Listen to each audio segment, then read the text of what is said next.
Hello साथीहरू सबैजनालाई नमस्कार छ। हामी आज छुट्टी थियो, छुट्टीको बेलामा चटपटे खाँदै गरेर चटपटे खाइसकेर हामी अब गाडी चढेर घुम्न जान लागिसकेका।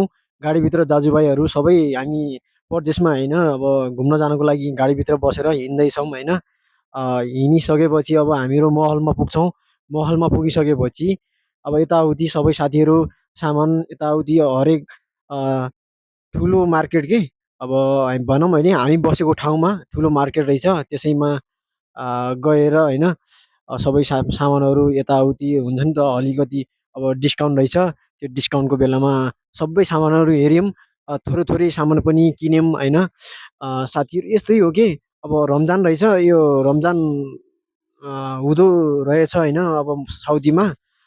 त्यही भएर हामी यसो रमजानको लागि साउले एक दिनको लागि छुट्टी दिएर आएको थियो।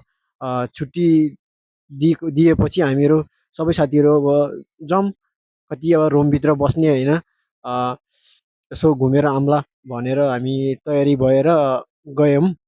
ठुलो मार्केट, यो साइकलहरू पनि पुरै बच्चाहरूको खेलौनाहरू सबै देखे लगेर के चिज यो नपाउने रहेछ कि सबै चिज पाउने रहेछ। सबै साथीहरूले हेरे यताउति होइन, जुत्तादेखि चप्पलदेखि टोपीदेखि जकेटदेखि लगेर होइन सबै सामानहरू हेऱ्यौँ। अनि त्यसपछि बाइक चलाउन पनि जान्छौँ है, हामीहरू बाइक चलाउन पुगिसक्यौँ।